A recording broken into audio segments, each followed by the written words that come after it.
Audio 3 शिक्षा और विद्या का सार्थक समन्वित स्वरूप। लेखक वेदमूर्ति तपोनिष्ठ पंडित श्री राम शर्मा आचार्य। संस्थाबद्ध शिक्षा का वर्तमान स्वरूप औपचारिक है। उसकी अल्प उपयोगिता और अधिकांश में निरर्थकता अब सर्वविदित है। इसलिए अनौपचारिक शिक्षा का काम शासन की प्रेरणा से शुरू हुआ है।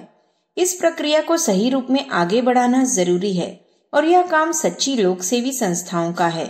सांस्कृतिक जागरण और लोक मंगल की साधना के लिए संकल्पित व्यक्तियों एवं संस्थाओं को व्यापक अनौपचारिक शिक्षण प्रक्रिया द्वारा लोक चेतना को जागृत करने के लिए समर्पित भाव से जुटना चाहिए। अनौपचारिक शिक्षा का सही स्वरूप यदि समझ लिया जाए और वह प्रशिक्षण व्यापक स्तर पर चल सके तो इससे सामूहिक व्यक्तित्व परिष्कार की प्रक्रिया चल पड़े। शिक्षा को जीवन से सीधे जुड़ी हुई होना चाहिए। जीवन समुद्र की तरह है, उसकी सतह छोटी है। खाना, कमाना, हंसना, रोना जैसे क्रियाकलापों की हलचल मात्र जीवन नहीं है। शरीर और परिवार मात्र तक ही सीमित नहीं है। जीवन की तह में अनेक प्रकार के सुख, दुख, आनंद, चिंतन, आकर्षण, विग्रह, उद्वेग, अवरोध, भ्रम, भय भरे पड़े हैं। उसमें परस्पर विरोधी प्रचंड धाराएं बहती हैं, जो एक दूसरे से टकराती भी हैं और एक दूसरे को उदरस्थ भी करती हैं। विस्फोट, कंप और तूफान भी आते हैं और कई बार ऐसे अप्रत्याशित शक्ति चक्र उफन पड़ते हैं जिनसे सागर ही नहीं धरती भी प्रभावित होती है। इसकी तुच्छता इतनी नहीं है जितनी कि आमतौर से समझी जाती है। इन दिनों जीवन के आरंभ से ही यह सिखाया जाता है कि उसे क्लर्क, अफसर, व्यापारी, डॉक्टर आदि बनना है। इसी के लिए स्कूल उन्हें तैयार भी करते हैं, किंतु कोई यह नहीं बताता कि जीवन का क्षेत्र कितना बड़ा और कितना गहरा है।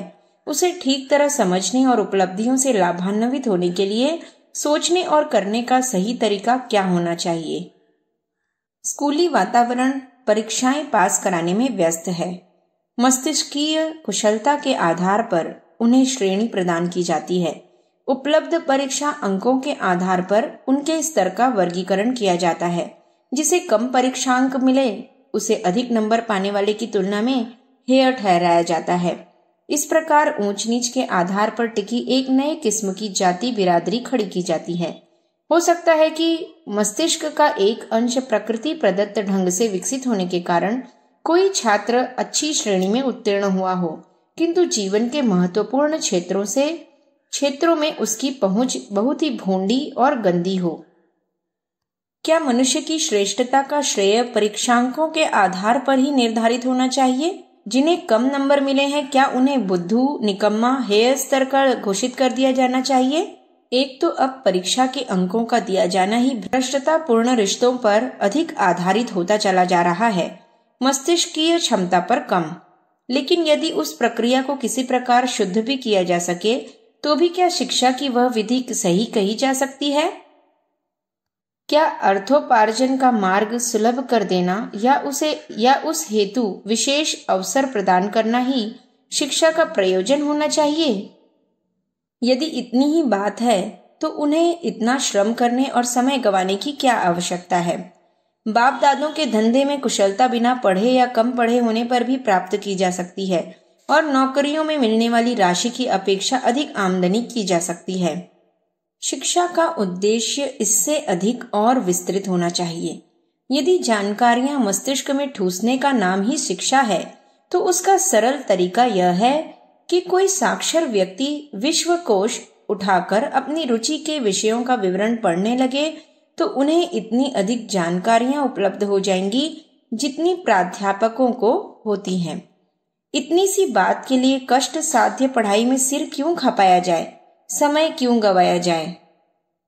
शिक्षा का उद्देश्य होना चाहिए यथार्थता का ज्ञान। दुनिया वैसी ही नहीं है जैसी कि हमें दिखाई देती है या बताई जाती है। व्यक्ति और समाज की समस्याएं वही नहीं हैं जिनकी चर्चा की जाती रहती है। यथार्थता की तली तक पहुंचने के लिए किस प्रकार की गोताखोरी की जानी चाहिए, इसी कला का सिखाना शिक्षा का उद्देश्य है। भ्रांतियों, विकृतियों और कुरीतियों के बंधन से छुटकारा पाकर स्वतंत्र चिंतन की क्षमता प्राप्त करने और जीवन तथा विश्व का यथार्थ स्वरूप समझ सकने के योग्य तीक्ष्ण दृष्टि प्राप्त करना, इसी का नाम मुक्ति है। तत्वदर्शियों के कथनानुसार इसी मुक्ति को कर्तलगत बनाना शिक्षा का मूलभूत प्रयोजन है। माता पिता, शिक्षक, धर्मशास्त्र, रीति रिवाज, पड़ोसी, संबंधी, नेता हमें सिखाते हैं और जिस रास्ते पर चलने के लिए विवश करते हैं, आवश्यक नहीं कि वह उचित और यथार्थ हो।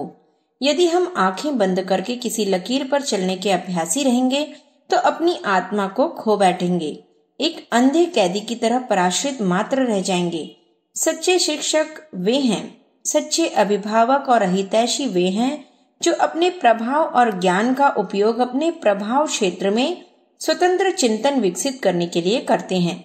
यदि कहीं कोई सच्चे अर्थ में विद्यालय जीवित हो तो इसका लक्ष्य भी विद्यार्थियों में स्वतंत्र चेतन का विकास करना ही होगा, तभी शिक्षा का लक्ष्य प्राप्त हो सकेगा। शिक्षा का लक्ष्य प्राप्त करने के लिए छात्र में वह साहस विकसित करना पड़ेगा कि वह विवेक और तथ्य का सहारा लेकर यथार्थता की तह तक पहुंच सके।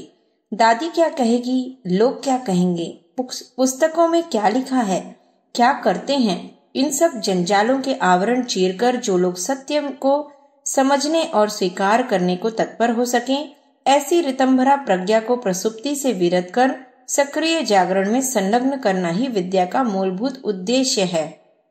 यदि हमें ऐसा कुछ सीखने को नहीं मिलता तो शिक्षा कैसे पूरी हुई? अनगढ़ अविकसित लोग प्रचलित धर्रे पर लुढ़कते रहे हैं। स्वतंत्र करने, सही राह बताने की ओर उनकी प्रवृत्ति ही नहीं होती। आज की प्रचलित औपचारिक शिक्षा ऐसे ही अनगढ़, गतानुगतिक, अनुकरणशील व्यक्तियों को जन्म दे रही है। इसलिए व्यापक पैमाने पर ऐसा अनौपचारिक शिक्षण क्रम चलाया जाना आवश्यक है जो व्यक्तित्व का विकास एवं व्यक्तित्व परिष्कार करे, जो मौजूदा अनगढ़ अनुकरण कृत मानसिकता के माहौल को बदले तथा स्वतंत्र चिंतन मनन की वह क्षमता विकसित करे जो किसी भी सुसंस्कृत परिष्कृत व्यक्तित्व का सुनिश्चित लक्षण है। वह अनौपचारिक शिक्षा जीवन से सीधे जुड़ी हो, जीवन की वास्तविकताओं को समझने की सामर्थ्य दे, प्रत्यक्ष शिक्षार्थों को स्वतंत्र, शालीन, परिष्कृत व्यक्तित्व के निर्माण की दिशा दिखलाए। ऐसी अनौपचारिक शिक्षा ही शिक्षा का प्रयोजन पूरा करेगी। प्राचीन गुरुकुलों में अनौपचारिक शिक्षा ही दी जाती थी। गायें चराने, लकड़ियां लाने, समाज से भिक्षा लाने जैसी उस समय के सामाजिक जीवन से संबंधित गतिविधियों से भी शिक्षार्थी जुड़े रहते थे और एकांत अध्ययन, मनन, विचार विश्लेषण की आरण्यक व्यवस्था के अधीन भी रहते थे। वहां के सामाजिक जीवन से जुड़े रहते थे, वही जीवन की, अस्तित्व की, प्रकृति की और विश्व संचालक चेतन सत्ता की मूलभूत समस्याओं पर गहन मंथन भी करते थे, जिससे उन्हें सम्यक संतुलित विवेक दृष्टि प्राप्त होती थी जो जीवन भर उनका मार्गदर्शन करती थी। उनका परिष्कृत व्यक्तित्व अपने समाज में मार्गदर्शन ज्योति स्तंभ का काम करता था। व्यक्तित्व के ऐसे परिष्कार में ही अनौपचारिक शिक्षा की सार्थकता है। साक्षरता के विस्तार बिना प्रगति नहीं। मनुष्य जीवन की 3 आधारभूत प्राथमिक आवश्यकताएं कही गई हैं, भोजन, वस्त्र और आवास। पर विचारशील एक और चौथी आवश्यकता भी अनिवार्य मानते हैं। वह आवश्यकता है शिक्षा। भरपेट भोजन, शीत गर्मी से बचाव के लिए वस्त्र और रहने के लिए मकान तो स्थूल आवश्यकताएं हैं जो दिखाई देती हैं, पर चौथी आवश्यकता शिक्षा की गणना शायद इसलिए नहीं की गई हो कि करोड़ों लोगों का जीवन उसके बिना भी चल रहा था। अभावग्रस्त स्थिति का जहां तक प्रश्न है, असंख्यों लोग ऐसे हैं जिनके पास अपना घर नहीं है, पहनने ओढ़ने को पर्याप्त वस्त्र नहीं है और शरीर का समुचित पोषण हो सके वैसा संपूर्ण भोजन नहीं मिल पाता। लेकिन प्राथमिक आवश्यकताएं तो हैं। स्थूल की अपेक्षा सूक्ष्म का अधिक महत्व है। वृक्ष की अपेक्षा बीज अधिक कीमती होता है। उसी प्रकार प्राथमिकता का क्रम जमाना हो तो आज के समय में मनुष्य को भोजन, वस्त्र और मकान की अपेक्षा शिक्षा का पहला स्थान है। अशिक्षित और गंवार लोग थोड़ा बहुत मेहनत मजदूरी से या सामान्य अकल से कमाते हैं तथा उस कमाई का जिस तरह उपयोग करते हैं उससे उनकी स्थिति ज्यों की त्यों ही बनी रहती है, जबकि शिक्षित और सभ्य व्यक्ति उतनी ही आमदनी में अच्छी प्रकार गुजारा कर लेते हैं। भोजन, वस्त्र और आवास की आवश्यकताएं स्वयं पूर्ण करने की जिम्मेदारी तो युवावस्था में आती है। बचपन में माता पिता से ही वे पूरी होती रहती हैं। उनकी पूर्ति का दायित्व उन्हीं पर रहता है।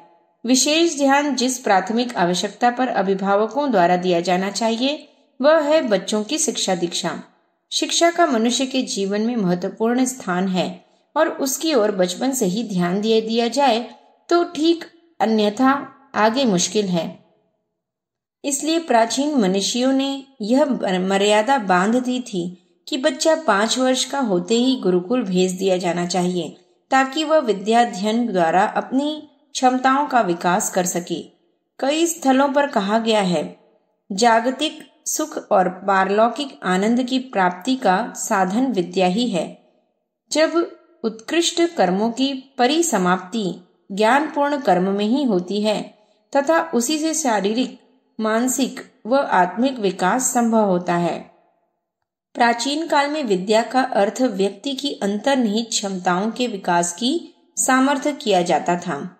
यही कारण था कि उन्हें विषय विशेष के साथ सामान्य ज्ञान की जानकारी भी दे दी जाती थी और इस पद्धति से दी जाती थी कि छात्र उसके प्रभाव को अपने व्यक्तित्व में आत्मसात कर लें। इस स्तर की विद्या का प्रबंध आज भले ही संभव न हो, पर जैसी भी शिक्षा है वह जीवन में उपयोग तो आती है। जिस युग में हम निवास कर रहे हैं वह जनता का युग है, प्रजातंत्र का युग है और प्रजातंत्र तभी सफल हो सकता है जबकि उस देश के नागरिक सुशिक्षित और समझदार हों। शिक्षा की उपयोगिता कदम कदम पर अनुभव की जाती है।